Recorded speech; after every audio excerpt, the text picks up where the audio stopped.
Voilà, hop, on est en mode record. Voilà, bonjour Emeline, Bonjour. merci beaucoup. Merci beaucoup d'avoir accepté l'interview. Merci beaucoup de l'invitation, l'opportunité de participer. Je suis ravie de pouvoir échanger aujourd'hui.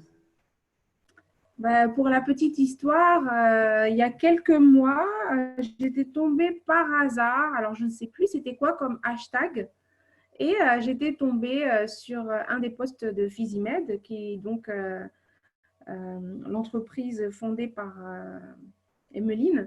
Et donc, arrivé dessus, moi qui suis maman de 4 enfants, qui suis passée par la rééducation du périnée, etc., ça m'a tout de suite parlé. Et donc, j'ai vu ça, j'ai vu projet entrepreneurial. Donc, moi, je suis vachement sur tout ce qui est femmes qui montent leurs entreprises, etc., qui parlent aux femmes et tout. Il y avait tous les éléments. Et donc, je me suis dit, tiens, j'ai cliqué sur le bouton contact et j'ai envoyé un mail. Alors, j'ai envoyé un mail, j'aime beaucoup ce que vous faites, j'aimerais bien en savoir plus. Et puis, j'ai raconté un petit peu ma vie. Je ne me rappelle même plus de ce mail parce qu'en fait, je l'ai envoyé et je l'ai oublié. Et quelques mois après, j'ai été recontactée par mail. Et mais il me dit, ah ouais, le mail est passé à la trappe, je viens juste de le voir et tout. C'est chouette ce que vous faites et ça serait bien qu'on se rencontre. Bon, évidemment, c'était le confinement, donc on s'est rencontrés par téléphone. Mais voilà, donc ça, c'était pour un petit peu situer le contexte, comment est-ce que j'étais tombée sur ta startup du coup. Je suis vraiment, vraiment contente que tu aies pris, que vous ayez repris contact avec moi. Et pour une fois qu'on n'est plus dans le je monte une entreprise ou je veux monter une entreprise, donc pour jeunes entrepreneurs ou euh, porteuses de projets, là, c'est vraiment l'occasion pour nous de pomper un maximum d'informations, de ta motivation, de tout ce que tu as fait. Donc voilà, donc là, je vois les filles arriver, je vois les filles qui commencent à arriver. Super. Donc, je te laisse te présenter. Et puis, d'habitude, je présente l'association d'abord, mais là, je suis tellement pressée. Je suis tellement de t'entendre.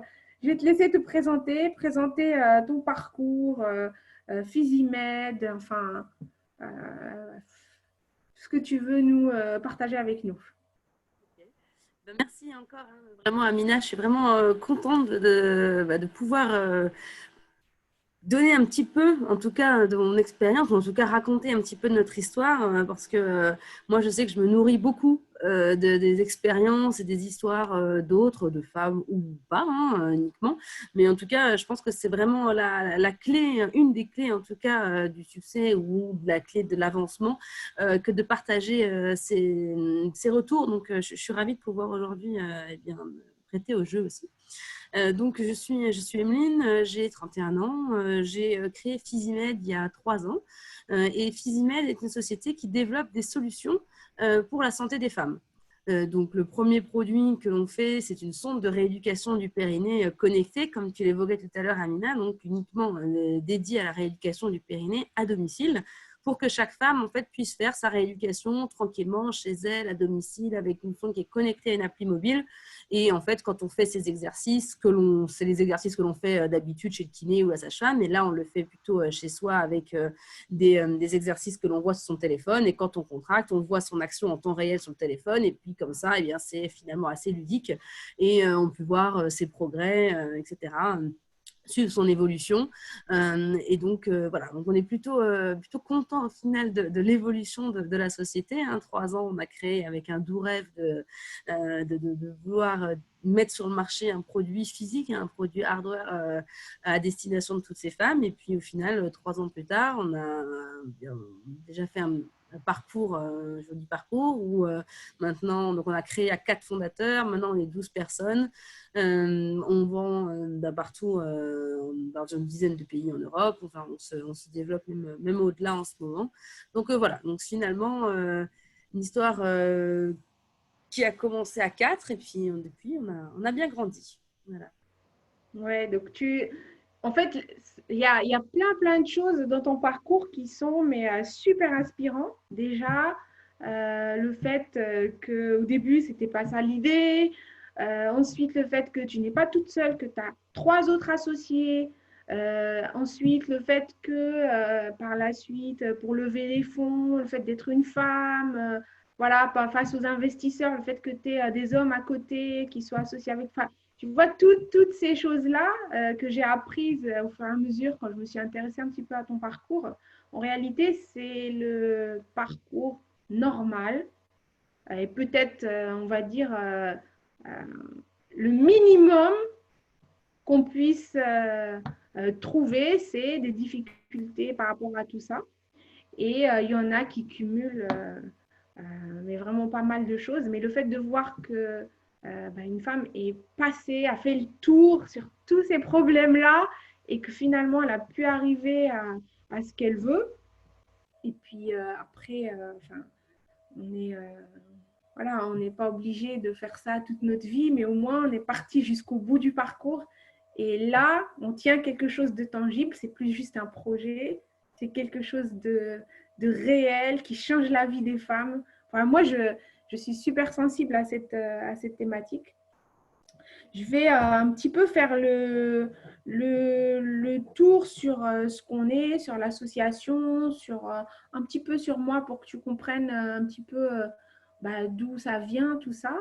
Et puis, on va enchaîner sur un ensemble de petites questions qui va faire que, en fait, comme ça, je perds pas le fil. J'ai été dénicher plein de questions à droite à gauche qui sont super, tu vois, croustillantes pour, voilà, pour échanger. Donc, moi, je suis la fondatrice de l'association Femmes Entrepreneurs et Solidaires. L'association, on l'a fondée il y a 2 ans maintenant. J'étais avec une associée qui a par la suite quitté l'aventure. C'est vrai que c'est vraiment une aventure parce qu'on sait quand ça commence et on ne sait pas où ça se termine. En fait, je suis dans l'univers de l'informatique, de l'IT. Je suis ingénieure informaticienne et j'ai toujours évolué dans le milieu technique. Je suis dans les bases de données, etc. etc. Et à un moment donné, mon amour pour les gens et puis mon amour pour le... En fait, j'aime savoir ce que je fais, à quoi ça sert. Ça m'a fait me déplacer des équipes techniques aux équipes métiers. Et donc, j'aime quand je fais quelque chose, savoir exactement qui l'a demandé, pourquoi, et les tenants, les aboutissants. Et donc, petit à petit, je me suis retrouvée dans la chefferie de projet, toujours dans l'informatique. Donc, j'ai passé un petit moment comme ça. Et la dernière orientation, ça a commencé avec mon entreprise que j'ai fondée en parallèle parce que je trouvais que finalement, j'étais beaucoup plus efficace en face du business, donc en face des gens qui connaissent rien. Et j'arrivais à banaliser, à vulgariser tous les termes barbares. Tu sais, quand on commence à parler de son sujet, on rentre dans les détails et on commence à parler des termes que les gens d'en face ne connaissent pas. Et donc moi, de façon naturelle, j'étais toujours celle qui banalisait ça. Et donc ça, j'en ai fait un métier. Du coup, je me suis associée avec, sur ce coup-ci, un vrai technicien. Quand je dis un vrai techos, c'est vraiment quelqu'un qui code, quoi. C'est quelqu'un qui fait de la programmation, qui fait un développeur.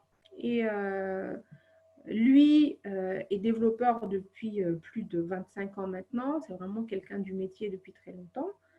Et il a pensé à un nouveau concept.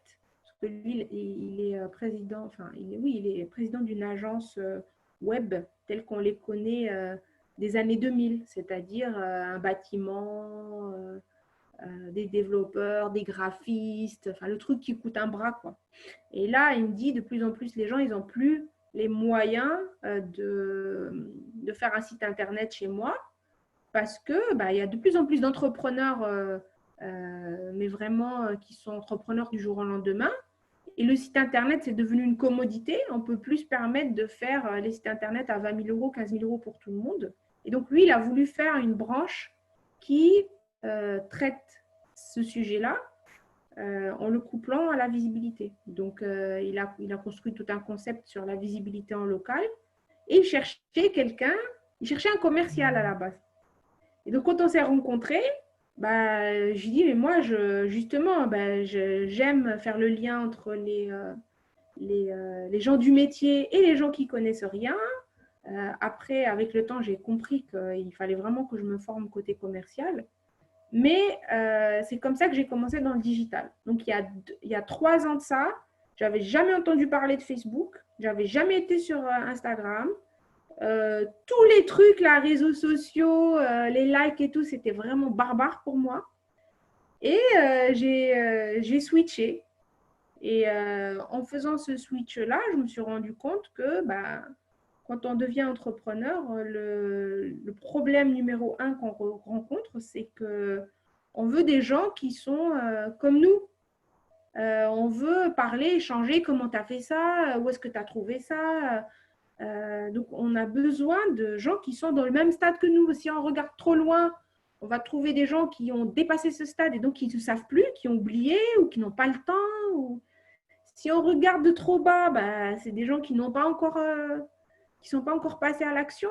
Et donc, toute cette réflexion m'a menée à faire du networking, du réseautage. Mais je n'ai pas trouvé à l'époque un réseau qui correspondait à ce que je cherchais. Donc, en même temps, un peu geek, un peu dans le monde des startups, parce que moi, j'aimais beaucoup le truc d'aller vite, itérer, faire ça, faire ça. En même temps, quelque chose qui soit ben, comme moi, c'est-à-dire ben, j'ai ça en même temps qu'autre chose.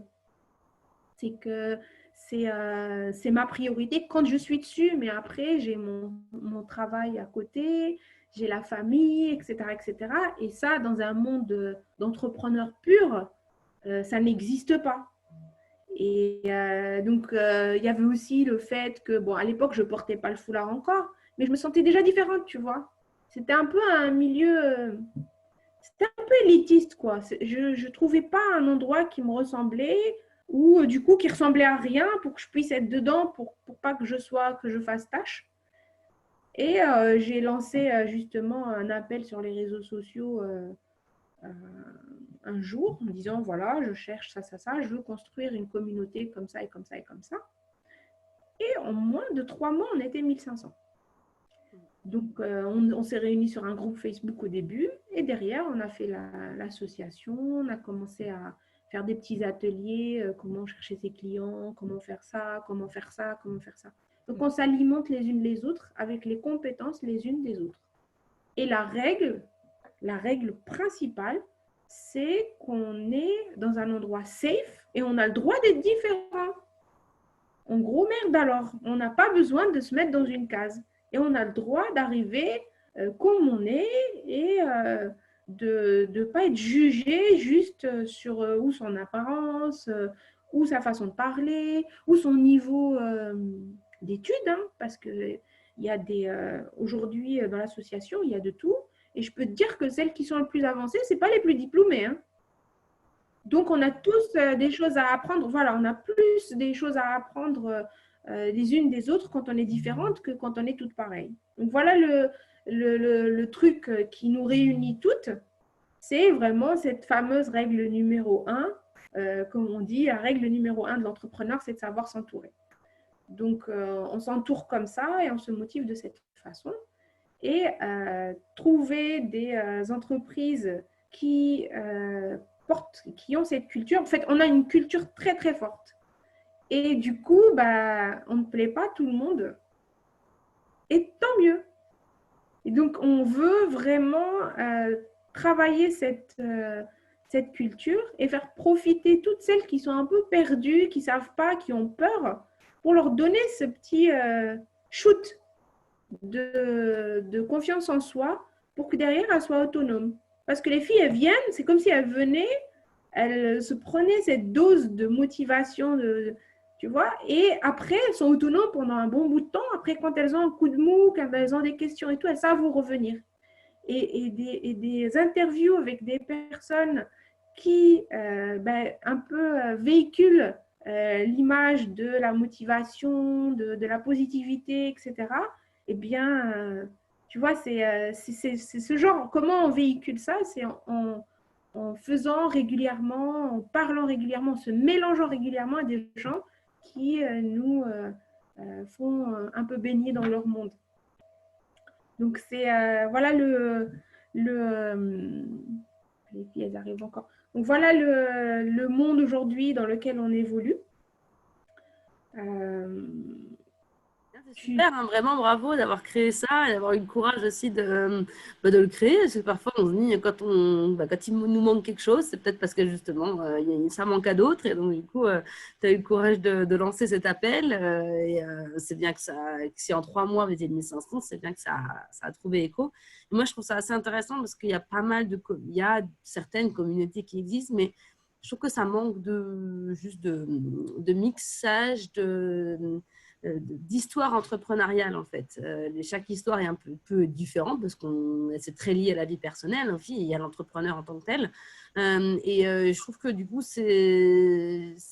j'aime bien votre groupe parce qu'il témoigne d'une pluralité et d'une diversité du choix entrepreneurial qui est intéressant. On n'a pas tous besoin de suivre le même chemin.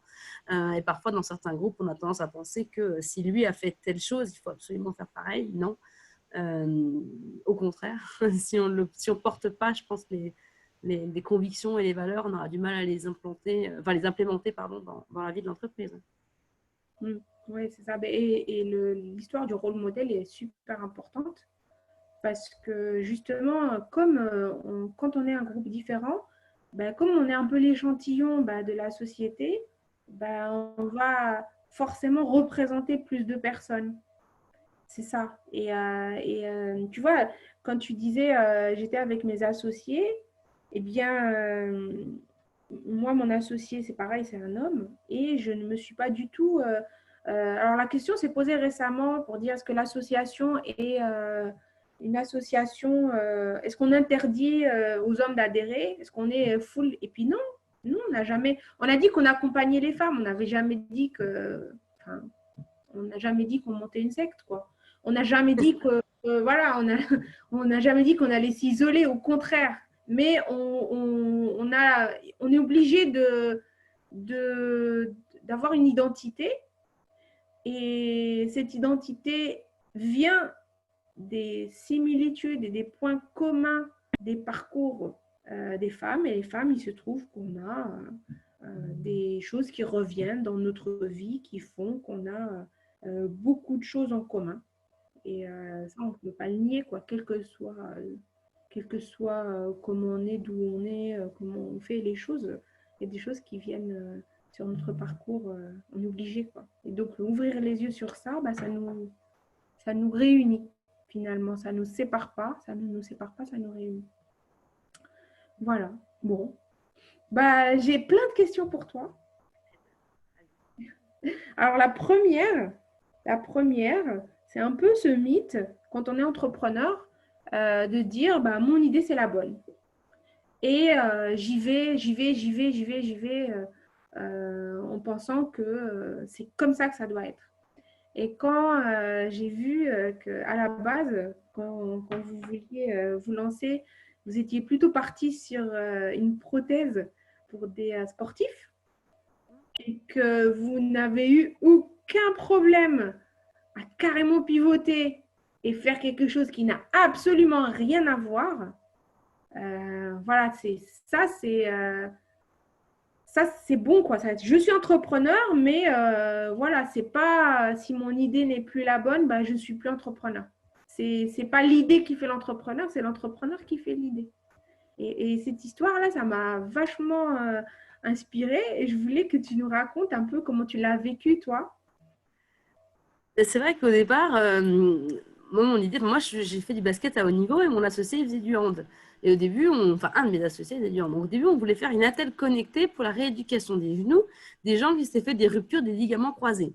Donc, une attelle qui permette, en fait, quand on est chez soi, eh bien, on peut faire ces exercices, on voit sur son téléphone ce qu'on fait et on se rééduque tout seul. Bon, on était content de notre idée. On pensait que tout le monde, absolument, la planète entière avait besoin d'une attelle connectée. Et en fait, du coup, on est allé sur le terrain parce que ça, on nous avait vraiment conseillé. On a dit, OK, vous avez une idée, allez sur le terrain, la tester. on est allé voir plein de kinésithérapeutes et en fait, on s'est rendu compte au contact de ces personnes qui nous disaient, bon, oui, c'est intéressant votre histoire du genou, mais en fait, on a une autre problématique qui est majeure, c'est le périnée. Il y a 3 millions de femmes incontinentes en France, c'est un sujet tabou, mais une femme sur 10 souffre de cela. Si vous pouviez nous aider plutôt à faire un produit connecté pour la rééducation du périnée qui permettrait à chaque femme, entre les séances, de faire ses séances ou alors à la fin des 10 séances après un accouchement, eh ben, de continuer ses séances à domicile, eh bien, ce serait quand même vraiment bien parce qu'en fait, nous, ces femmes-là, on les perd et puis au final, au bout d'1 ou 2 ans, ça recommence, etc. Et bon, au début, on n'était pas forcément aussi conscient qu'on l'est maintenant. Moi, je n'avais pas d'enfant à l'époque. Et puis, en fait, il y a plusieurs kinés qui nous disent ça. Là, on commence à interroger plein de femmes d'âge différents. Et en fait, on se rend compte de la problématique. Moi, je rencontrais des femmes que je ne connaissais pas du tout qui me disaient, mais oui, vous ne vous rendez pas compte, j'ai eu un prolapsus, une descente d'organes, etc. Et du coup, là, je me suis dit, mais en fait, oui, il faut faire quelque chose pour ces femmes. On peut faire quelque chose, ce n'est pas une fatalité. Et là, mon groupe, finalement, d'associés qui avait évolué depuis le début de l'histoire de la telle connectée, il y avait 3 hommes et moi. Et ils m'ont dit, mais non, mais en fait, Emeline, il y a un vrai problème, on est capable de le faire, le marché est plus grand d'ailleurs que la telle connectée, on doit changer. Et c'était moi, bizarrement, au début, qui me disais, mais socialement, comment je portais le fait de faire une sonde vaginale connectée, c'était quand même quelque chose, voilà. Et en fait, je me suis dit, mais en fait, eux, 3 hommes, ils n'ont pas de problème, alors que moi, j'en ai. Alors, c'est là où on voit vraiment les croyances limitantes des femmes aussi. Hein. Et au final, je me suis dit, mais en fait, non. Et du coup, là, ça m'a vraiment, j'ai fait un switch, hein, on-off. Et après, finalement, j'ai vraiment pris ce projet à bras-le-corps. Et au final, maintenant, je suis vraiment contente, au-delà de vendre des produits pour faire vivre la société. Hein. On contribue aussi à l'engagement, à la levée des tabous, au fait de parler là-dessus, etc. Et ça, du coup, c'est aussi une réussite pour nous pour ça, quoi. Oui, la mission, elle est beaucoup plus, c'est beaucoup plus que de faire de la rééducation, là. Exactement. Là, franchement, c'est ça aussi la beauté du projet. C'est-à-dire qu'on peut vraiment se parler de beaucoup de choses, alerter, voilà. On fait pas mal de communication sur les réseaux sociaux et puis on s'allie aussi à d'autres sociétés qui eh bien, communiquent sur la santé des femmes, mais aussi la condition des femmes, etc. Et donc, non, ça va vraiment au-delà, en effet, qu'un simple produit. Ouais, et comment vous avez, euh, par exemple, là, les kinés, vous arrivez chez eux, vous leur expliquez ce que vous voulez faire, et donc, et spontanément, ils vous disent, bah, c'est bien, mais. Alors en fait, on avait toujours dit que quand on va sur le terrain, il ne faut jamais dire « je viens pour vous demander ce que vous pensez de mon attel connecté ». Il faut toujours arriver en disant « quel est votre problème dans la vie ? Quel est votre problème au quotidien ? Qu'est-ce qu'on pourrait faire pour vous simplifier la vie ?» Alors c'est très difficile parce que quand on prend rendez-vous avec quelqu'un pour lui dire « je vais te parler d'un truc, mais en fait, je ne vais pas trop t'en parler », c'est pas évident. Donc l'exercice est un peu périlleux, mais au final, je ne voulais pas y croire, mais ça a fonctionné parce que au début, on disait, bon, ben voilà, on a une histoire d'attel et tout, mais ça, je voudrais juste en parler après. Et je voudrais bien commencer par, dans ton quotidien, si tu avais un truc que tu voulais changer, ce serait quoi ? Quels sont les problèmes qu'ont tes patients ? Qu'est-ce que, voilà. En anglais, ils disent le pain point. Il faut vraiment aller chercher la douleur, voilà, le point de douleur. Et c'est comme ça qu'ils ont commencé à nous parler du périnée. Chose qu'on n'aurait jamais imaginé au début. Ah oui, oui, incroyable. Et est-ce que tu penses que si tes associés, c'était des filles, est-ce que vous serez quand même partis sur cette direction ou est-ce que tu penses que ce côté tabou et tout, vous aurez carrément fait barrage et vous n'aurez pas pu voir l'opportunité? Peut-être que ça dépend, je pense, des caractères aussi de chacune. Hein. Au-delà d'une femme aussi, on a chacun nos caractères au début, donc je ne sais pas. En tout cas, ce que je sais, c'est que la mixité de notre équipe fondatrice est clé aussi dans notre succès. Parce que, bon, une équipe de femmes qui défendent des projets féminins, etc., aux yeux des investisseurs, ça n'a pas forcément le même impact que finalement, nous, on avait 3 hommes, dont un de mes associés qui fait beaucoup de hardware, on faisait tous nos rendez-vous à 2. Et d'un seul coup, ça pondère et les gens gens se disent, mais en fait, il y a aussi un homme qui y croit en ça et il s'engage aussi et il a tout plaqué aussi pour créer cette boîte. Et donc, du coup, voilà, il y a aussi ça et ça a fait beaucoup le fait qu'on soit un homme et une femme dans le développement de ça, pour avoir de l'écoute auprès des industriels, parce que faire un produit hardware, ça demande quand même beaucoup de l'industrialisation assez lourde, et auprès des investisseurs. C'est vraiment bien d'avoir pu avoir cette mixité. Oui, c'est connu que les femmes ne lèvent pas, en tout cas, ne lèvent pas autant d'argent et ont plus de mal à lever de l'argent que les hommes. Ça, c'est un fait. Mais c'est vrai que là, en fait, c'est un peu un hack. C'est un peu un hack de la chose.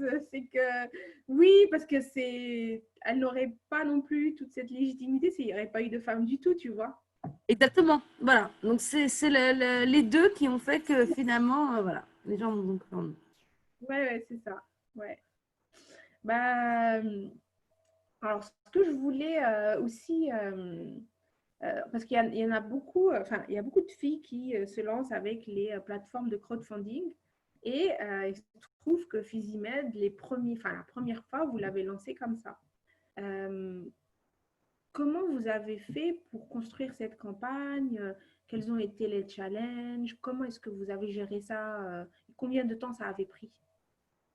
Alors, la campagne a été hyper importante parce que, comme nous, on voulait lever des fonds parce que ça demandait beaucoup d'argent de faire un développement industriel, nos investisseurs potentiels nous avaient dit, le marché semble intéressant, mais vous prouvez-nous qu'il y a des gens qui sont prêts à acheter votre produit.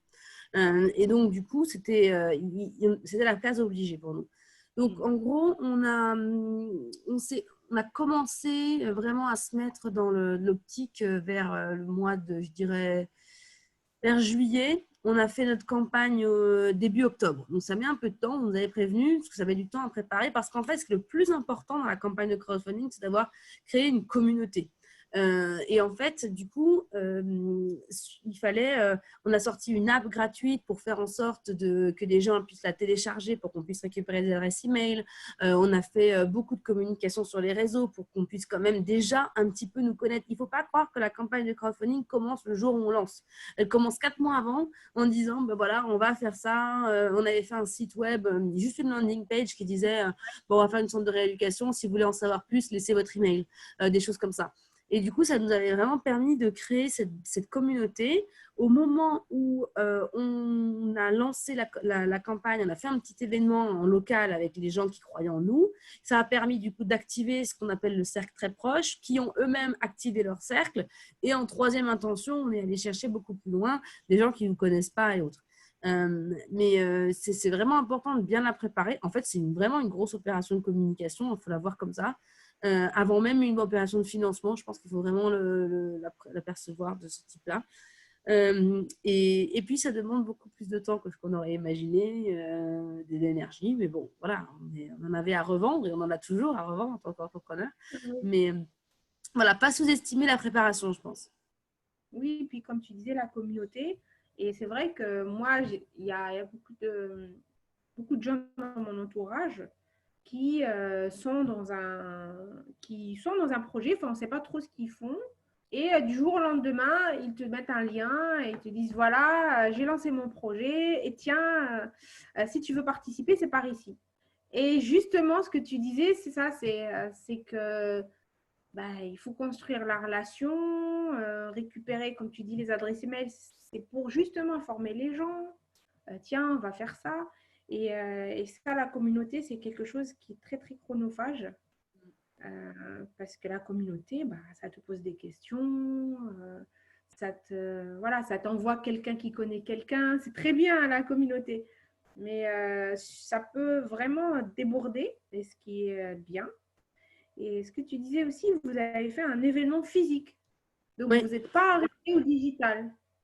Non, on nous avait vraiment conseillé de faire ça parce qu'en fait, ça permet de cristalliser sur un moment où des gens se déplacent pour ça. Alors, on avait fait un petit événement, il y avait une cinquantaine de personnes de notre entourage, beaucoup de contacts professionnels quand même, parce que ce n'était pas que des amis et la famille. Hein. Eux, de toute façon, on sait qu'ils vont relayer et il n'y aura pas de problème. Enfin, on l'espère en tout cas. Mais par contre, on avait fait venir des gens, il y avait un de nos sous-traitants, il y avait un banquier, il y avait une élue de la région, il y avait, enfin voilà, il y avait vraiment des gens divers et variés, des gens qui suivaient le projet, des gens qui étaient engagés pour la santé des femmes, enfin bref. Voilà, on avait fait un peu le tour et voilà, et on leur avait demandé pendant la soirée partager. Et en fait, du coup, ils n'étaient pas obligés, mais presque, ils étaient sur place, ils jouaient le jeu. On avait fait un petit événement, un petit quiz aussi pendant l'événement pour faire participer les gens, etc. On avait fait des démos de la sonde, de notre prototype à l'époque. Voilà, on avait essayé de faire un événement assez ludique pour que les gens s'en rappellent, parce que le but, c'est que les gens en parlent derrière. Oui, oui, oui, oui. Ben, et puis surtout, là, par exemple, en région parisienne, à Paris, il y en a énormément. Des vernissages, des lancements, des ceci, des cela. Et donc, si tu veux, on en voit tous les jours. Et même comme ça, il est conseillé de faire vraiment un événement physique pour récupérer des vraies personnes qui vont, elles, relayer sur les réseaux sociaux et tout. Et toi, la particularité, c'est que voilà, la start-up, elle n'est pas à Paris. Et donc, voilà, ça donne un peu plus je trouve, de prestance à la chose. Tu n'es pas à Station F, quoi. Voilà, c'est du self-made. Voilà, donc non, on est à Strasbourg. Il y a pas mal de startups aussi à Strasbourg, mais c'est vrai que c'est pas le bouillonnement de Paris non plus. Et pourtant, on s'est fait accompagner. On est très souvent à Paris aussi, il faut dire ce qui est. Mais on a un bon système aussi d'accompagnement des sociétés ici. Et voilà, donc non, c'est pas mal. Ouais, c'est un facteur différenciant quand même. Vous sortez du lot en fait. Et faire un événement sur site, bah, j'espère que toutes celles qui ont ou qui sont en train de préparer des campagnes de crowdfunding, bah, ça donne à réfléchir. Hein. C'est vrai que c'est énormément de travail. Et puis surtout, quand tu demandes de l'argent aux gens, bah, il faut qu'ils te connaissent un peu. Ah oui. Donc, ils ont besoin de savoir c'est qui la personne, même au-delà du concept. Parce qu'ils doivent voir si ces gens-là, ils sont dignes de confiance. Pas juste le concept, c'est pas possible. Il faut vraiment relier tout ce digital-là au vrai monde. Et du coup, vous avez levé ce que vous espériez, plus, moins? Alors nous, on avait fait une petite campagne parce que le but étant pas tant de financer notre projet, parce que nous, on a après levé beaucoup plus d'argent après l'investisseur, mais c'était vraiment pour valider le concept. Donc on a fait une campagne à 12 000 euros, je crois, donc c'était une campagne relative par rapport à parfois on voit des gros montants dans les campagnes Kickstarter, mais nous, c'était pas tant ça l'objectif. Mais on a atteint du coup l'objectif qu'on voulait, qui était celui de convaincre nos investisseurs. Donc, c'est Paris Voilà. réussi. Oui, donc vous, c'était un peu. C'est comme quand on va demander un crédit IMO et qu'on demande d'avoir au moins de quoi payer le notaire, quoi. Faut À peu vraiment près, c'est ça. Voilà. C'est ça. au moins d'avoir un petit pécule de côté. Tout à fait. Bon. Je voulais revenir sur, sur la grossesse. Alors, je suis dans le monde de la start-up, dans le monde de la tech, de la medtech. Donc, c'est vraiment particulier parce que c'est très normé. Alors, ça aussi, faut revenir dessus parce que c'est pas comme si tu avais inventé je sais pas, un nouveau réseau social ou une application. Ça, c'est particulier quand même. On ne peut pas vendre n'importe quoi sur ce marché-là. On a besoin de garants, on a besoin de faire des tests, des homologations. Ah oui, Voilà, le secteur de la santé, c'est vraiment un secteur qui est très contraint, heureusement pour nous tous, hein, utilisateurs. Et donc, du coup, en effet, notre produit a passé des certifications médicales, des tests. On a mis 18 mois, en gros, à le développer en termes de R&D et d'homologation. Et là, maintenant, ça fait donc 18 mois qu'on vend. Mais ça a été assez long, en effet, pour aboutir à un produit que l'on a le droit de vendre. oui. Et je suppose que dans les autres pays, à chaque fois, vous vous confrontez à à la même chose, qu'il faut rentrer dans les clous de chaque pays, des Tout à fait. normes. Tout à fait. Là, les normes, on a la chance d'avoir un norme CE pour l'Union européenne, mais dès qu'on sort de l'Union, c'est des normes aussi qu'il faut respecter, des nouveaux tests, etc. Donc, c'est vrai que c'est assez contraignant. On a une équipe d'ingénieurs qui s'occupe de la mise en conformité aussi des produits, mais voilà, c'est un peu une charge supplémentaire. Oui. Mm. Mais c'est important. C'est important parce que c'est le gage c'est notre gage à nous, utilisateurs, utilisatrices. Qualité, etc. Oui. Voilà, savoir que c'est vraiment aux normes et qu'on peut l'utiliser. Et du coup, dès le début, vous avez eu des médecins qui vous ont accompagné, qui ont dit, bah voilà, ce produit, je vais le promouvoir. Vous avez eu ce genre de public? Oui, alors ça, c'était hyper important pour nous déjà. Donc, moi, je viens du domaine je suis scientifique de formation. C'est vrai que je ne me suis pas forcément pas présenté mon parcours, mais moi, je suis scientifique de formation, donc je suis biologiste. Et ensuite, j'ai travaillé dans un laboratoire pharmaceutique, donc j'avais cette culture quand même de la science, de la bio. Et puis ensuite, j'ai fait une école de commerce. Après, j'ai accompagné des startups dans le domaine de la santé, donc j'ai compris comment faire avant de lancer Physimed. Du coup, le secteur de la santé, ça fait partie de notre ADN. Chez nous, on est dans les 4 cofondateurs. Donc, il y a un kiné, il y a un ingénieur hardware qui a travaillé que dans des produits de santé, un développeur software et puis moi. Et donc, du coup, c'est vrai que l'aspect santé était ancré chez nous et on ne se voyait pas faire autre chose qu'un produit qui amenait vraiment une forte valeur. C'est aussi pour ça qu'on fait notre produit 100% en France. Alors, pour le fait, c'est pas trop loin, on est dans une démarche quand même assez éco-responsable, mais aussi parce que on sait d'où viennent les produits, on assure la qualité des produits, on connaît nos sous-traitants, etc. Donc, voilà, c'est le fait de faire du médical aussi guide certains choix. Parfois, dans une entreprise, on se dit, j'ai pu avoir plein de choix possibles. Mais en fait, quand on regarde vraiment ce que l'entrepreneur, ce que nous, on veut, quelles sont les valeurs qu'on défend, qu'est-ce qu'on a envie de faire, etc., souvent, les choix se restreignent. Et c'est Oui. pour ça qu'on n'a pas voulu faire notre produit en Asie, par exemple. On ne se voyait pas non plus. Puis, on ne se voyait pas non plus aller en Asie tous les 4 matins. C'est aussi ça, aussi d'un point de vue personnel. Et donc, du coup, on a trouvé aussi tout à fait voilà, des produits de qualité en plus chez nous. Du coup, c'est fabriqué entièrement en France. Entièrement en France, tout à fait. Voilà. D'accord, d'accord. Et du coup, avec la crise du Covid et tout, vous n'avez pas eu de soucis, vous, contrairement Alors, à… ça a été un peu compliqué parce que qui dit fabriqué en France dit que les personnes étaient aussi au même titre que nous en arrêt. On avait eu de la chance en termes de gestion de stock, on n'a eu aucun problème. On ne sait pas qu'on avait prévu le Covid, c'est simplement qu'on avait prévu des problèmes potentiels. Et donc, du coup, on n'a pas eu de soucis de ce côté-là. Ça s'est très bien passé.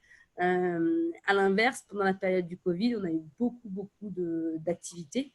Parce qu'en fait, les femmes étant chez elles et prenant le temps finalement pour elles, on a eu vraiment un pic de commandes à ce moment-là. Oui, et puis moi, je sais, j'ai des amis qui ont accouché. Et en fait, on a tout privilégié de tout faire à domicile. Il y en avait qui avaient rendez-vous avec leur puéricultrice sur Skype. Oui. Voilà, parce qu'il y a tout un marché autour de la grossesse et autour de l'accouchement.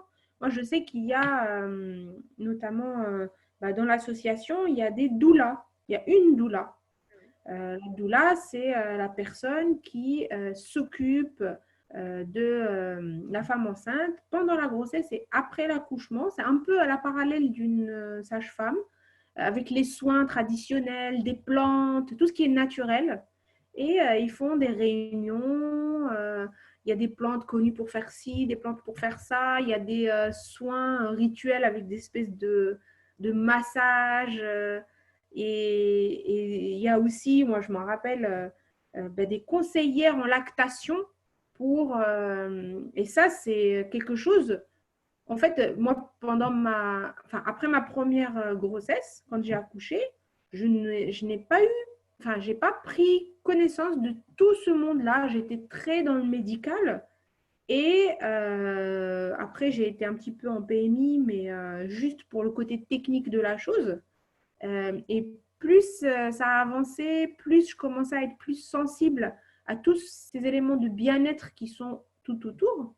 Et par exemple, un truc tout bête, hein, quand j'ai, par rapport à mon premier et puis ma deuxième 4 ans après, eh bien, bah, la position pour allonger, pour faire dormir les bébés avait changé. Pour les coliques, ben, on leur faisait des massages, il y avait des ateliers massages, il y avait des trucs, alors que moi, pour le premier, il n'y avait rien du tout.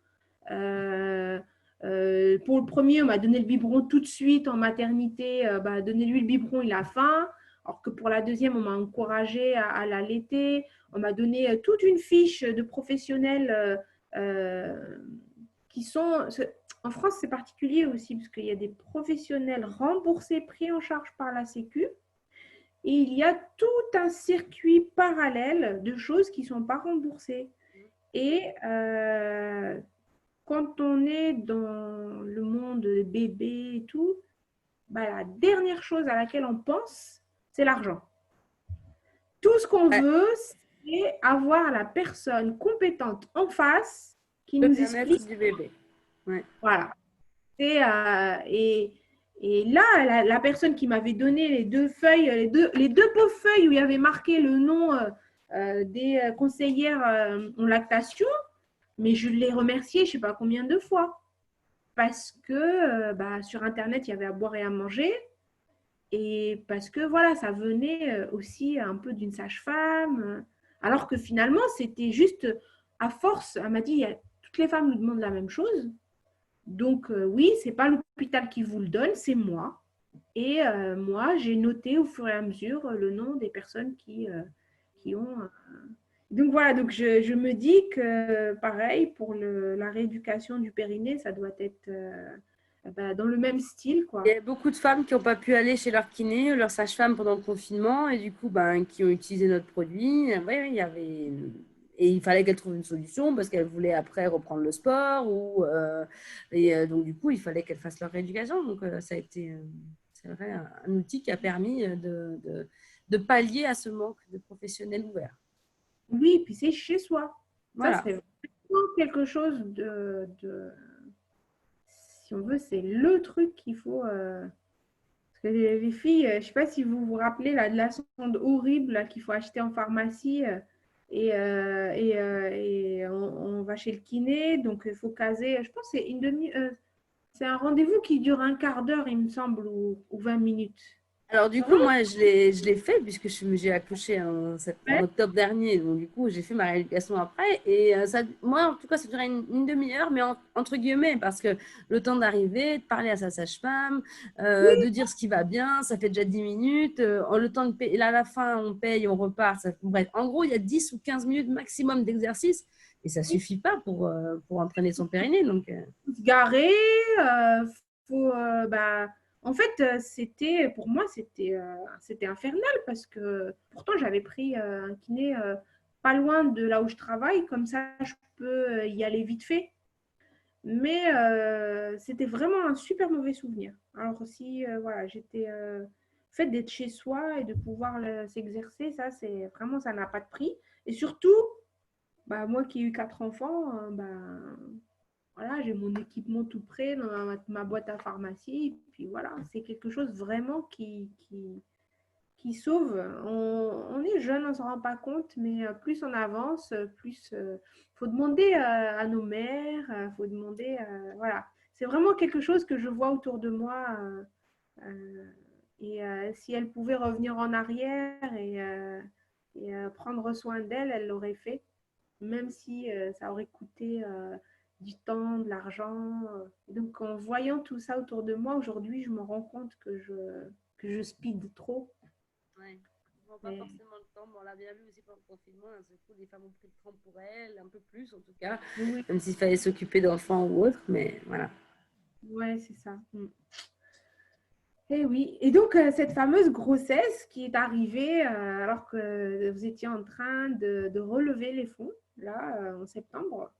Non, oui, c'était septembre 2019, c'est ça? Oui, c'est ça. En fait, moi, je suis tombée enceinte en février et on a clôturé notre levée de fonds fin septembre et moi, j'ai accouché le 18 octobre. Donc, c'est vrai que finalement, c'était un peu j'ai mené finalement un peu ces deux projets, c'était un peu mes deux bébés. Il fallait absolument en mener les deux au bout. Et c'est vrai que la question de la grossesse, pour moi, c'était important avant même de me lancer en tant qu'entrepreneur. C'est une des premières questions que j'ai eues. J'avais pas besoin, forcément envie d'enfant à ce moment-là, mais je me dis, mais comment faire si un jour j'ai envie d'avoir un enfant? Et là, j'avais eu des femmes entrepreneurs qui m'avaient dit, mais c'est pas du tout un problème, vraiment, ça se mène bien de front. De toute façon, il n'y a pas de moment, il n'y a pas de meilleur moment, il n'y a pas de moment où c'est un bon moment, peu importe ta carrière finalement professionnelle. Et c'est vrai que je me rends compte, j'ai des amis qui sont dans des milieux pas entrepreneuriaux et qui elles-mêmes se disent, mince, je peux pas, etc. Mais en fait, si, on peut. Et, et bizarrement, j'avais pas forcément bien fait le lien dans ma tête entre le moment clé de la levée de fonds et qu'il fallait pas forcément que je sois enceinte à ce moment-là. Et pourtant, bah, on choisit pas non plus quand on tombe enceinte. Et donc, du coup, bah, l'histoire a fait ça. Et au final, bah, voilà, moi j'ai eu beaucoup de chance, hein. J'ai eu une grossesse qui s'est très bien passée. Vraiment, j'ai pu travailler jusqu'au mardi, j'ai accouché le samedi. Donc c'était vraiment, je veux dire, je sais que c'est pas forcément tout le temps comme ça et je vois aussi la chance que j'ai eue.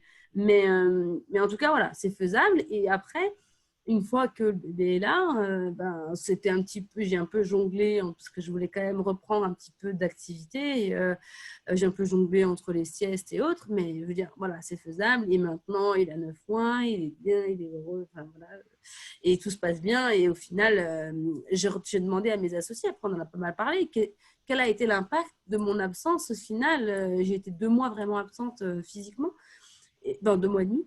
Et, ils m'ont dit, mais en fait, je ne m'en rappelle plus. Tu étais là quand même, tu répondais au téléphone, etc. quand même. Donc, ça n'a pas eu d'impact. Moi, mais du coup, on a fait cette levée de fonds. Les actionnaires historiques, il y avait des femmes dans les actionnaires historiques, donc elles étaient ravies pour moi. Ça s'est vraiment bien passé. Euh, les nouveaux investisseurs, au final, quand ils l'ont appris, ben, ils ont bien vu que voilà, c'est pas pour autant que j'allais me mettre en arrêt 3 mois avant et que et ça allait bien se passer quand même, quoi. Donc, mais c'est vrai que j'avais toujours dit que c'était une étape un petit peu bah non, qui était personnelle et que l'employeur n'avait pas besoin de le savoir. Et donc, du coup, moi, mon employeur, entre guillemets, si j'avais quelqu'un, c'était un peu mes Tu investisseurs, avais une position à n'avait pas à le savoir. Et au final, en fait, je me suis retrouvée dans cette situation assez inconfortable de me dire, mais mince, si je leur, si je leur dis maintenant, ils vont peut-être pas investir. Puis si je leur dis une fois qu'ils ont investi, bah, ils vont penser que je leur ai fait un coup, alors qu'en fait, pas du tout. Donc finalement, cette question, franchement, elle n'est pas simple. Chacun, je pense, le vit comme il le souhaite. J'avais demandé à une de mes investisseurs historiques en disant, mais je suis enceinte, qu'est-ce que vous pensez que je dois dire? Puis au final, elle a dit, ben, si vous ne le sentez pas, vous dites rien, vous vivez votre vie, c'est personnel. Et puis voilà, et puis au notre final, ça s'est bien parent passé. à personne. Ben, on a Voilà, oui. exactement. Et puis au final, c'est bien passé. Voilà, quand les autres l'ont su, voilà, j'en ai pas fait toute une histoire et j'en ai pas parlé vraiment. Donc voilà. Ben, je pense que c'est. Donc là, même toi, tu es, voilà, t'es patron. Tu es quand même patron de ta propre boîte. C'est-à-dire, tu as des salariés. Voilà, finalement, on a envie de dire, ben, s'il y a vraiment quelqu'un qui n'a de compte à rendre à personne, c'est toi.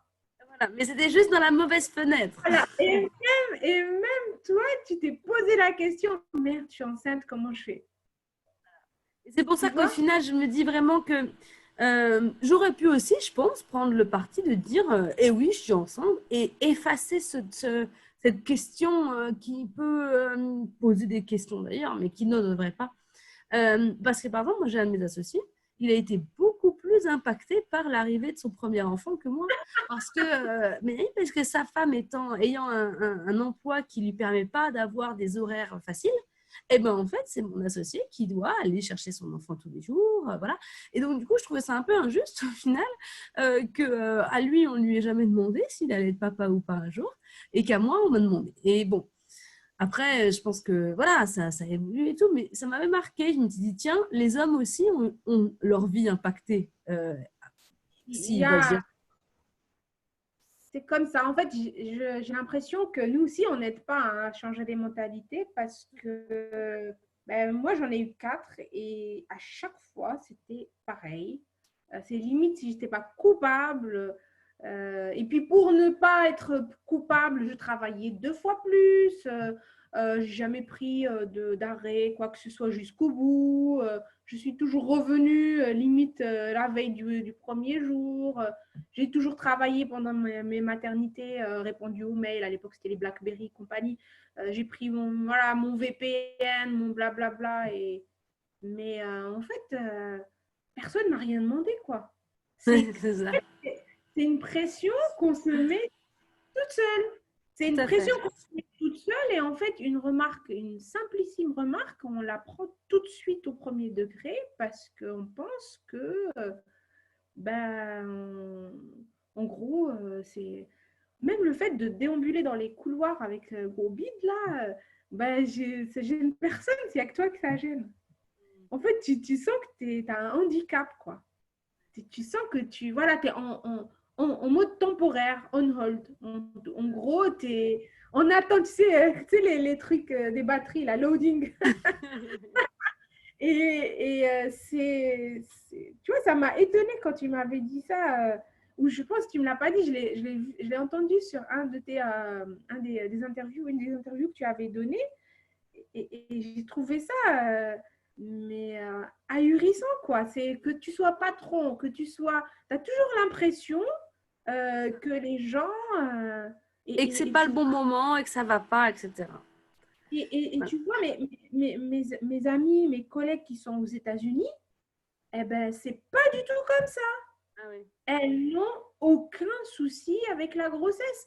Et après, c'est pas pareil parce qu'elles travaillent jusqu'au jour J et elles reprennent une semaine après. Oui, c'est Donc, ça, ouais. voilà. Donc, elles n'ont pas d'absence, entre guillemets, comme nous. Mais il y a des pays où les femmes ont 1 an, où elles sont. Tu vois, on n'est pas non plus. On n'est pas ce. Enfin, mais je trouve que c'est une mentalité qu'on, que nous, on continue à faire et qu'on n'est pas juste victime, quoi. On est nous aussi. Moi, ouais, c'est ça. Et je me dis avec le recul, si j'avais un conseil à donner sur ça, au final, c'est, je pense, beaucoup communiquer avec les gens justement qui nous font un peu peur, bon, entre guillemets, de jugement. Là, voilà, moi, j'ai finalement, peut-être que je le ferais différemment une prochaine fois. Ça serait bien passé comme ça, mais peut-être avec mes associés, j'en parlerai encore plus. Avec mes investisseurs, j'en parlerai encore plus. Enfin, voilà. Parce qu'au final, il n'y a que nous, en effet, que ça pose problème. Donc, finalement, d'en parler, je pense que ça désamorce cette inquiétude et au final, ça va mieux. Oui, oui, c'est une question. C'est une question en plus qui. Moi, je me rappelle d'un ancien DRH qu'on avait dans la boîte où je suis d'ailleurs encore, qui n'avait. Mais vraiment, il était super bienveillant, super. Et moi, quand il m'avait posé la question, c'est pour quand dans une réunion, j'étais, mais je me suis dit, mais voilà quoi, il voit que la maman, la femme enceinte, enfin, c'est que ça en fait, il voit pas le job que je fais. En gros, en fait, j'étais devenue, mais c'est moi qui m'étais mise ça dans la tête. Et après, je sais plus, une de mes copines qui le connaît très bien m'a dit, mais oui, mais parce qu'il aime beaucoup les enfants, il en a 6, ou je me rappelle plus combien il en avait et tout. Et sa femme est médecin. Et donc, puis j'étais en train de me dire, ah ouais, bah, ça veut dire que c'est moi qui avais. En fait, je n'avais pas échangé avec lui parce que j'étais gênée. Je lui avais dit c'était pour telle date et c'est tout, tu vois. J'avais changé de sujet, j'avais commencé à parler d'autre chose parce que j'étais montée pour le voir pour une question pour un projet. Mais on est mal à l'aise. Et quand on est mal à l'aise, on rend les gens mal à l'aise. Je Et pense puis qu'il y a un problème en plus vis-à-vis de ça. ouais, on crée une espèce de tabou qui n'en est pas un. Et en fait, on nage en plein malaise pendant je ne sais pas combien de mois. Et même les questions, mais après, voilà, les questions, est-ce que tu vas prendre un congé parental? Est-ce que tu vas revenir après ton accouchement? Toutes ces questions qui sont d'ordre pratique, eh bien, nous, ça nous fait mal, quoi. Moi, j'ai jamais pris de temps partiel. J'ai jamais pris de temps partiel et parfois, on me demandait est-ce que tu dors? Tu vois, j'ai toujours eu beaucoup d'énergie. J'ai jamais eu de soucis avec le boulot, les enfants et tout. Ça m'a jamais posé de problème. Mais l'année dernière ou l'année d'avant, comme j'avais monté un business, j'avais fait mon association et tout, on était dans un espèce de grand repas d'équipe et mon manager à l'époque m'avait dit, je lui dis que je vais changer ma journée de télétravail, parce qu'on a une journée de télétravail par semaine. Je lui ai dit, je vais changer ma journée de télétravail pour le mercredi, au lieu que ça soit le vendredi, parce que les enfants ont le cours de danse et le cours de tennis, je pense. À l'époque, c'était tennis. Et j'ai dit, comme ça, j'arrêterai de faire la gymnastique. Au moment où je les emmène, je les emmène. Et puis après, derrière, je suis chez moi, je ne vais pas faire des allers-retours. Et lui, gentiment, m'avait proposé, mais il me dit, mais pourquoi tu ne prends pas un temps partiel? Et là, tu vois, mais les larmes ont commencé à couler, je ne pouvais plus les arrêter, ce n'était pas possible. C'était comme s'il m'avait dit que j'étais une incapable, c'était comme s'il m'avait dit que j'étais une incompétente, c'est comme s'il m'avait dit que je n'allais pas faire face à tout ça, parce que le seul challenge qu'une femme a constamment entre les yeux, c'est de dire que sa vie privée n'impacte pas sa vie professionnelle. Et elle a envie de le montrer, mais de tous les moyens, par tous les moyens qui existent. Et donc ça, pour moi, c'était comme une attaque, tu vois, en frontale, que je n'ai pas vu venir. Et j'ai fondu en larmes. Mais il ne savait plus quoi dire. Mais tu vois, mais attends, 4 enfants, bientôt 40 ans et tout, et malgré tout, un truc comme ça me touche. C'est qu'il y a un malaise. C'est qu'on ne travaille pas assez sur notre tout à travailler sur le sujet, oui. Ouais, c'est qu'on n'est pas assez consciente de l'impact que ça donne sur nous. Enfin, ouais. Quand on parle de grossesse, d'enfants et tout, ça ramène des vieux souvenirs. Bon, pas si vieux pour toi. Moi, ça remonte un petit peu maintenant. J'essaie de scroller pour voir s'il y a des questions. Les filles, si vous avez des questions pour Emeline, pour tout ce que vous, n'hésitez pas à poster vos questions. Moi, je continue. Hein. Il est quelle heure? Ouais, c'est bon, on n'a même pas vu le temps passer. Il est 19h05. Donc, n'hésitez pas à poser vos questions directement et, et on y répondra au fur et à mesure. Donc, est-ce que tu peux, mais tu sais, rapidement, pour les novices, pour celles qui ne sont pas dans l'univers des startups,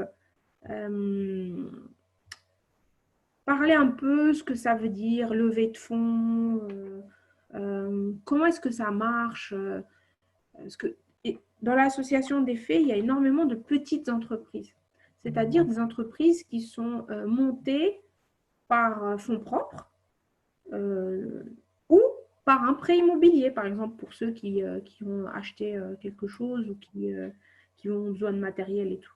Mais les startups ont un langage propre, donc tout ce qui est levée de fonds, investisseurs et tout. Est-ce que tu peux un petit peu, mais vraiment de façon simple, pour celles qui... Je pense qu'il y a beaucoup de façons de financer son entreprise et ça, il faut en être vraiment conscient que la manière de financer de l'une n'est pas celle de l'autre. Et nous, on a choisi un mode de financement qui était donc l'investissement par des investisseurs privés. C'est-à-dire qu'en fait, on a présenté notre projet à des personnes qui ont de l'argent personnel et on les a convaincus de mettre leur propre argent dans notre entreprise. Pour nous financer et qu'on puisse utiliser cet argent pour payer nos moules et le recrutement de nouvelles personnes et autres. En contrepartie de quoi, on leur donne une partie du capital de la société. L'idée derrière, c'est que l'investisseur, il se dit, je mets de l'argent dans cette entreprise qui va augmenter de valeur. Donc, j'ai des actions dans cette entreprise, donc du coup, mon action va augmenter. Et au final, j'ai pris du risque au début en mettant de l'argent dans un projet qui était vraiment débutant. Mais dans X années, eh ben, je vais pouvoir revendre mes actions et donc, du coup, faire une plus-value sur ce que j'ai mis. Alors ça, c'est la partie financière. Mais la partie également très intéressante qu'il y a dans le financement par ce qu'on appelle les business angels, hein, donc c'est des anges du business, c'est qu'ils peuvent apporter vraiment une compétence métier. C'est-à-dire qu'il y aura des personnes qui ont investi qui étaient spécialisées dans la santé, spécialisées dans le marketing, dans la finance, dans la partie juridique, etc. Et donc ça, ce sont des personnes qui donc, ont cru en l'entreprise, qui ont mis de l'argent et donc du coup, bah, ils ont tout intérêt à ce qu'elle se développe. Mais donc du coup, nous, en tant qu'entrepreneurs, on peut leur poser des questions. Donc, voilà. Donc on a fait une partie financée comme ça par de l'argent en échange du capital. On a également été soutenu par des prêts bancaires, hein, on a aussi des prêts bancaires et d'autres subventions qu'on est allé chercher au niveau de la région, au niveau du ministère de l'innovation aussi. Avec le projet innovant, on a pu obtenir une subvention intéressante de la part de l'État. Voilà. Mais en fait, je dirais que la partie financement par des fonds ou des business angels, si on peut l'éviter, c'est pas plus mal. Enfin, c'est intéressant d'en avoir, hein, tout à fait. Nous, on est très contents d'avoir une business angel, etc. Mais voilà, on a donné une partie de notre capital. Si des business ne le requièrent pas et qu'on peut se développer au fur et à mesure, s'autofinancer, etc., nous, ça nous demandait trop d'argent. Un moule plastique, un moule en silicone, c'est beaucoup trop d'argent, on ne pouvait pas le faire.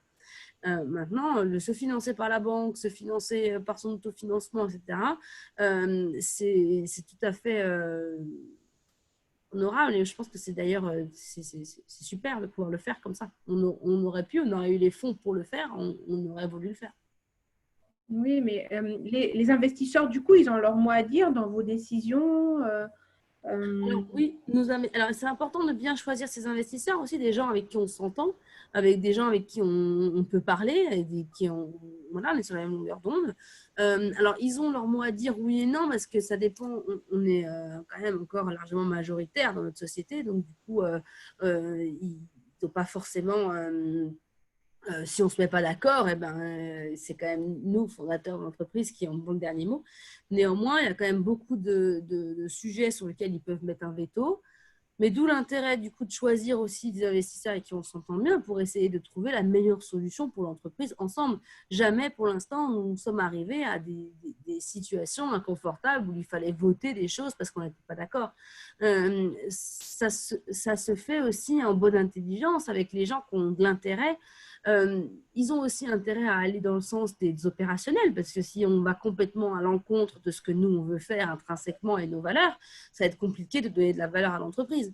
Donc voilà, c'est un jeu c'est juste du bon sens en fait. Et pour l'instant, en tout cas, alors c'est pas le cas de toutes les sociétés. Hein. Nous, ça se passe bien pour l'instant avec les investisseurs. Je pense qu'il y en a d'autres, ça se passe un peu moins bien. Donc voilà, le seul conseil que je pourrais dire, c'est de bien faire attention à qui on investit, quitte à dire parfois non.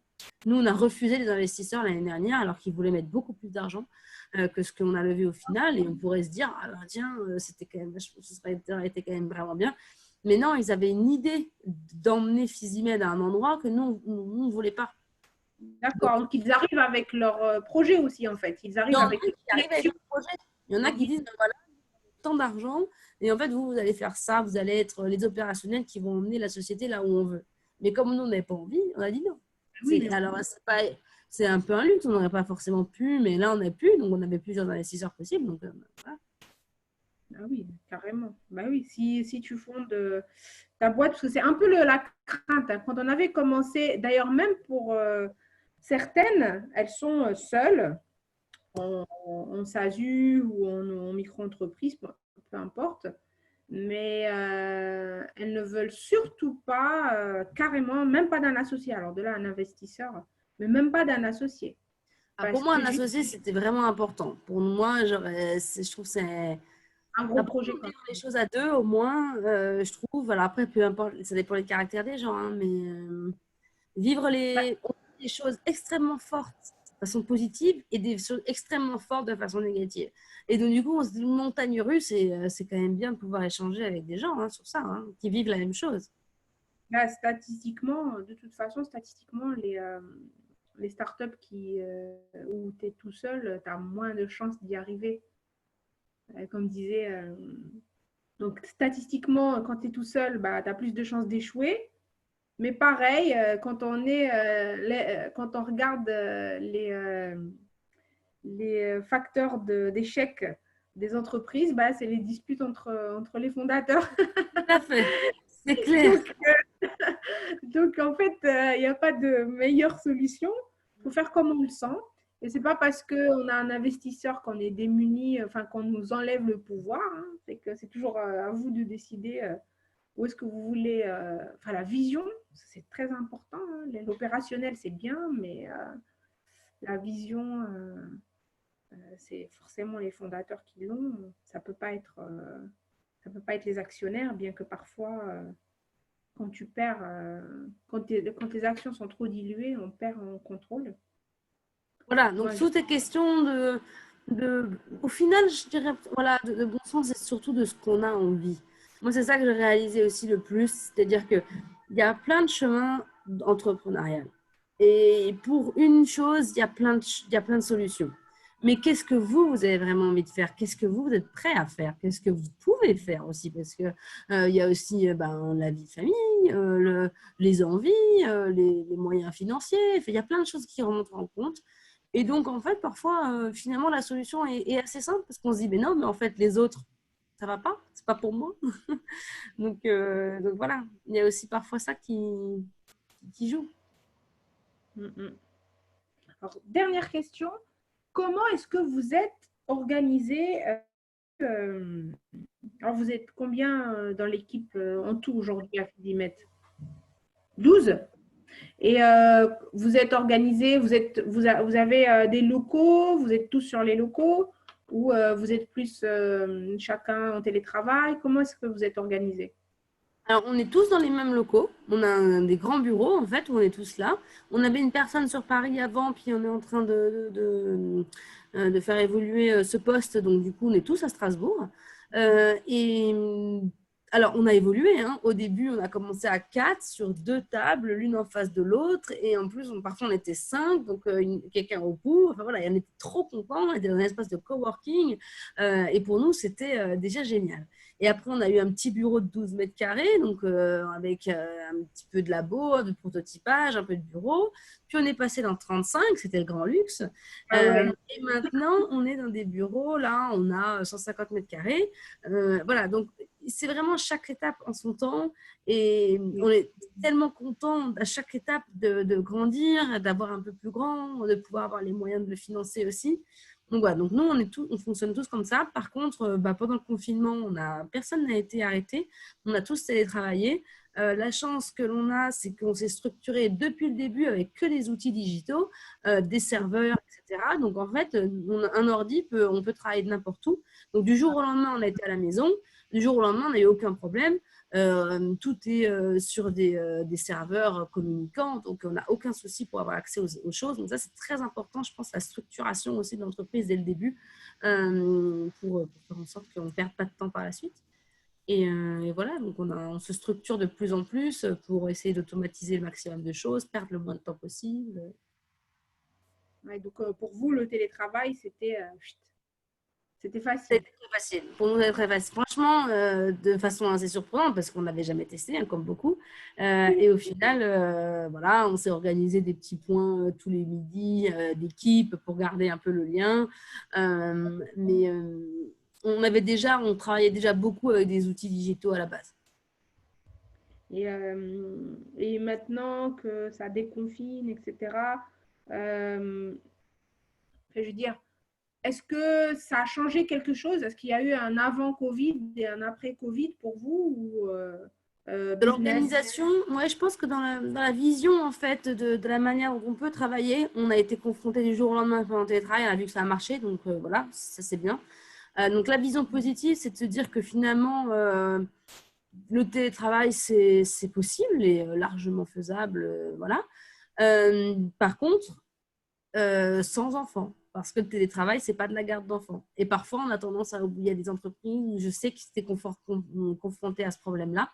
Et on l'a Ah bien oui. vu avec le Covid, qu'au final, télétravailler, c'est pas simplement voilà, garder ses enfants à la maison. Mais sinon, nous, ça nous a vraiment. Par exemple, là, on a une personne qui est enceinte dans l'équipe. Euh, Elle, finalement, elle n'est jamais revenue parce qu'elle est considérée comme une personne à risque. Donc, elle continue à télétravailler. Ça se passe très bien. On arrive très bien à communiquer. Il n'y a aucun problème. Donc, voilà. Si maintenant, il y a des gens qui veulent voilà, télétravailler, on a mis d'ailleurs en place maintenant aussi une partie de télétravail de l'entreprise possible si jamais les gens le souhaitent. Donc voilà, ça a permis de voir aussi qu'on pouvait gagner du temps sur les temps de trajet, gagner du temps dans sa vie, sans moins travailler pour autant.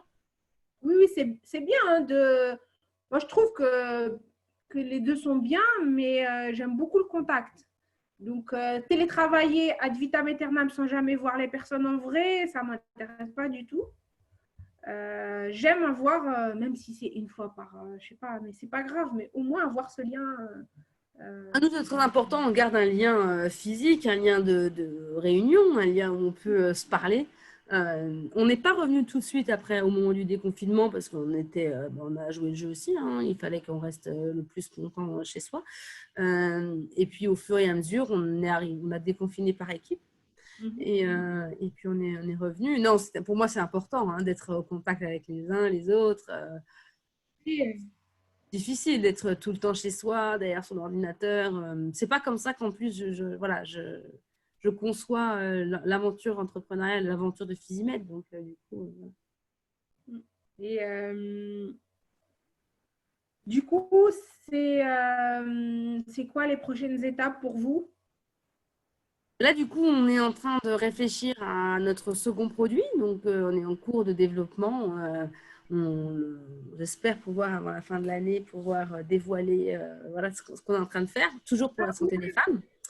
Voilà, donc on a un gros projet en cours et puis on connaît un gros développement à l'international, donc c'est aussi d'aller pouvoir proposer cette solution à le plus de femmes possible dans tous les pays possibles, avec un enjeu de compréhension aussi culturelle de la problématique pour essayer d'adresser au mieux le marché et pouvoir s'adresser aux femmes de la meilleure manière possible. Donc voilà, c'est ça, l'international et puis notre nouveau produit en cours. L'international. Vous êtes présent partout en Europe? Est-ce qu'il y a des pays hors Europe où vous êtes présent pour le moment? On commence à être présent dans certains pays d'Asie. Et puis, on travaille aussi sur certains pays d'Afrique du Nord, là, avec des partenaires distributeurs. Là, on est assez. Niveau réglementaire, c'est toujours. Voilà, dans chaque pays, réglementairement, c'est différent. Donc, on travaille beaucoup à passer ces barrières réglementaires pour pouvoir voilà, proposer le produit un peu partout, quoi. D'accord, ouais. Et vous prévoyez l'Amérique du Nord, Canada? Alors, l'Amérique du Nord, en effet, là, on est en plein dedans, je dirais. Ah, Voilà, donc c'est vraiment un déploiement qu'on vise à court terme. ok, bah, Maria, je ne sais pas si elle est là, parce qu'on a on en a deux qui sont membres qui sont au Canada. Il y a Et pas une mal de Française en demandes au France. Canada, justement, on aimerait bien pouvoir Ouais. s'ouvrir là-bas. Et surtout il y a une grande partie francophone, donc euh,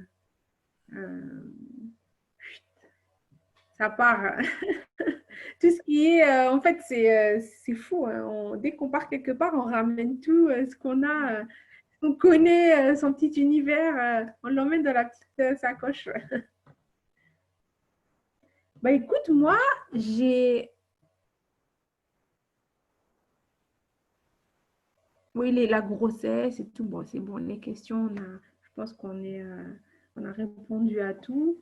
Bah écoute, est-ce que tu as des conseils à donner à toutes celles qui hésitent, qui ont peur, qui se disent, bah, je ne vais pas y arriver parce que c'est trop dur, il ne faut pas avoir de vie privée quand on est entrepreneur. Euh, En fait, c'est ça.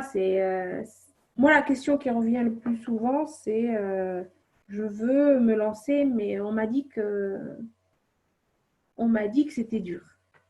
Ouais. Alors, Donc, je pense que c'est vrai, d'un partie, mais en fait, je sais pas, moi, le moment le plus dur, j'ai trouvé, c'est le moment de se lancer. Et après, bizarrement, on n'a tellement plus le choix. On se découvre soi-même, en fait, des capacités assez incroyables hein, qu'on ne soupçonnait pas. Et donc, en fait, si je devais dire le moment le plus dur de l'aventure entrepreneuriale que ça a été, c'était il y a un peu plus de 3 ans, il y a 3 ans et demi, qu'on a dit, mais on quitte vraiment notre job et on quitte tout, on se lance, en fait, on arrête. ouais, c'est ça. Et ça, cette décision, elle a été mais, vraiment cornélienne. J'ai beaucoup échangé avec mes amis, ma famille. Est-ce que je le fais vraiment? Est-ce que je saute dans le vide? Et voilà, une fois on avait sauté, et en fait, ben, c'est là où tout s'enchaîne. Alors, c'est dur, mais je ne sais pas trop comment. Est-ce qu'on peut définir une vie privée d'une vie pro? Oui, mais de toute façon, voilà, c'est sa journée. De toute façon, elle est juste décomposée en plusieurs sections. Le matin, on est avec ses enfants et son mari. Le midi, la journée, on est au boulot. Le soir, on est quand même de nouveau à la maison. Alors oui, si on a un ou deux mails, on peut répondre, mais et je ne le vis pas non plus comme voilà, quelque chose de très, très bloquant au quotidien. Le week-end, ça reste le week-end. Alors oui, je fais du travail, mais au final aussi, ceux qui disent, je pense, on n'a plus de vie privée, on est tout le temps au boulot. Quand on n'aime pas ce qu'on fait, c'est difficile. Là, on le voit aussi d'une autre manière. On a envie de le faire. Moi, quand je réponds à l'un ou l'autre chose, je me dis, ah ouais, j'ai envie de te faire avancer ce sujet, en fait. Donc, je le fais presque avec plaisir. Donc, voilà, c'est aussi peut-être ça la différence. On a, on a plus de facilité à faire des choses quand on les aime que quand on les aime pas. Toujours pareil, hein, mais voilà. Ah oui, là, pour ça, sur ce coup-ci, tu prêches une convaincue. Je, je, j'ai aucun mal à travailler, mais des heures durant. Des fois, j'oublie même de manger quand je suis sur quelque chose qui me plaît et que j'aime. Et avant, c'était pour mon patron. Parce qu'il y avait des projets intéressants, parce que j'étais à fond dedans. À partir du moment où ça commençait à battre de l'aile, l'activité avait baissé. Donc là, je travaille toujours pour la même boîte, mais on a traversé 2 plans sociaux et peut-être qu'il y en aura un troisième. Tout le secteur du pétrole est vraiment dans une mauvaise passe là aujourd'hui avec tout. Déjà le Covid, mais aussi et surtout le prix du baril qui est au plus bas et qui n'a jamais été aussi longtemps aussi bas. Et donc, je commençais à vouloir faire autre chose. Et par la suite, je bossais. En fait, quand on est passionné et qu'on aime ce qu'on fait, quel que soit sur quoi on est, bah, on est à fond. Donc, si tout ce que tu dis, c'est pas juste parce que c'est ta boîte, c'est parce que tu aimes faire ça. Et moi, je suis la même hein, avant pour mon patron et maintenant bah, pour moi finalement et pour l'association. Mais c'est le même modèle. C'est juste que le sujet, l'orientation change un peu, mais c'est pas parce que tu es. Enfin, on ne le sent pas, on n'est pas fatigué. Et il n'y a pas une cloison, en fait, qui dit bah maintenant, avec les téléphones et tout, en plus, ça n'existe plus. Hein. De 8h à 9h, je suis à la maison, il ne faut pas me déranger. De 9h à machin, je suis au bureau, il ne faut pas me déranger. De midi, c'est mon heure. Enfin, moi, ça n'a jamais existé, ça. Pour moi, c'est pas vrai parce que on prend des trucs à lire chez soi, des trucs du boulot à lire chez soi. On répond à des coups de fil perso au boulot. On répond à des mails, on ne veut pas avoir 50 mails le matin, c'est normal, donc on voit les mails arriver, surtout quand on travaille. Moi, je travaille dans une société où il y a des gens à Singapour, aux États-Unis et en Europe. Du coup, c'est H24 les communications. Donc, pour ne pas rester à la traîne, pour répondre et tout. Mais pareil, hein, quand on me pose la question, on m'a dit qu'on travaille beaucoup. Bah, je dis oui. Oui, Voilà. on, Non, c'est clair, on travaille beaucoup. il n'y a pas de miracle, quoi. Il n'y a pas de truc où quand tu vas travailler 5 minutes, tu vas avoir 5 millions. Ça n'existe pas. C'est pas possible. Voilà. Faut bosser. C'est vrai que ça prend du temps, de l'énergie et tout ça. Non, ça, c'est clair. Ça, pour ça, on ne mentira jamais. Hein. juste choisir ses sujets et bosser sur quelque chose que tu aimes tellement que tu n'as pas l'impression de bosser. Et c'est là tout le problème. C'est là, c'est le fait de choisir et de tomber sur le sujet qui te plaît et qui te fait oublier le temps et qui te fait oublier l'effort, la fatigue. Après, on est fatigué, mais 5 heures, 6 heures de sommeil, on se lève, mais on est prêt à repartir. Alors que quand on n'aime pas ce qu'on fait, même si on dort 10 heures, le matin, on n'a pas envie, quoi. On reste longtemps rien qu'à regarder sa tasse de café pour décoller de sa chaise, tu vois. C'est une souffrance, je trouve vraiment que c'est une souffrance de travailler dans un truc qu'on n'aime pas. C'est une souffrance. Donc oui, il y a du boulot et ça ne paye pas toujours parce que ça paye en satisfaction, mais pas tout de suite et toujours en termes financiers. Il faut vraiment travailler dur pour être autonome financièrement parlant. Il n'y a pas de secret. Il n'y a pas de miracle, il n'y a pas de magie. Ouais. Bon, bah, je pense on est arrivé à la fin. Bah, Merci beaucoup. Franchement, j'étais merci. ravie d'échanger avec toi, Mina, échanger avec la communauté. J'espère que ça aura, voilà, peut-être éveillé l'une ou l'autre inspiration, motivation. Voilà, je reste vraiment à disposition avec plaisir si on peut échanger sur l'un ou l'autre sujet. Voilà, avec plaisir de Là, contacter. c'est pas du groupe et je te dirai s'il y a des questions qui remontent après coup, quand les gens vont voir le replay, je te dirai, je te remontrerai ça. C'est toi qui réponds sur Instagram? Pas toujours. C'est parfois Pauline aussi qui répond, donc pas toujours. Ok, d'accord. Donc, de toute façon, j'ai ton mail. Si jamais, je t'écrirai un petit mail. Voilà. Bah, merci beaucoup pour toutes ces informations, ces bonnes ondes, ce partage. Et longue vie à Physimed. Eh ben, merci beaucoup. Et on se tient au courant. Et Et on tu m'as fait dit, c'est en aussi. octobre. En Pardon? octobre, le lancement? C'était quand tu m'as dit le lancement du nouveau produit? Avant la fin de l'année, je te redirai ça. Au moment où on est prêt, tu seras mis au courant. Ça marche. Bah, on reste attentif et puis on va relayer les news. Voilà, bah, merci beaucoup. Et puis je te dis à très bientôt peut-être. Eh Bonnes ben, ça vacances. marche avec plaisir. À bientôt. Ciao. Au revoir.